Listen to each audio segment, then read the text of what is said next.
வணக்கம். இன்று உங்களுக்கு கொடுங்கோன்மை அதிகாரத்தின் 5வது குறளை கூறுவதற்காக உங்கள் அன்பு சகோதரி மணிமேகலை இங்கே வந்திருக்கிறேன்.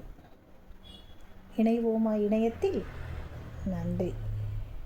அல்லல் பட்டு ஆற்றாது அழுத கண்ணீர் அன்றே செல்வத்தை தேய்க்கும் படை. அல்லல் பட்டு ஆற்றாது அழுத கண்ணீர் அன்றே செல்வத்தை தேய்க்கும் படை. இதுதான் கொடுங்கோன்மை அதிகாரத்தின் 5வது குறள்.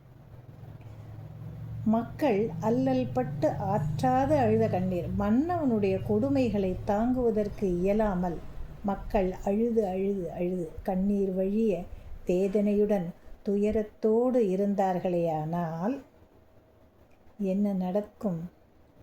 அது ஒட்டு மொத்தமாக அந்த அரசாங்கத்தை காலி செய்துவிடும், அழித்துவிடும். அவனுடைய அனைத்து செயல்பாடுகளையும் செல்வங்களையும் அரசாட்சியையும் அடியோடு வேரோடு சாய்த்துவிடும் என்கிறது இந்த குறள். ஆக மக்கள் நலனில் அக்கறையோடு இருக்க வேண்டுமே தவிர கொடுங்கோலனாக நாம் இருந்து மக்களின் கண்ணீரின் அந்த தாக்கத்தை எதிர்கொள்ளக்கூடாது என்கிறது இந்த குறள். நாளை மீண்டும் அடுத்த பதிவில் நாம் இணையலாம். நன்றி.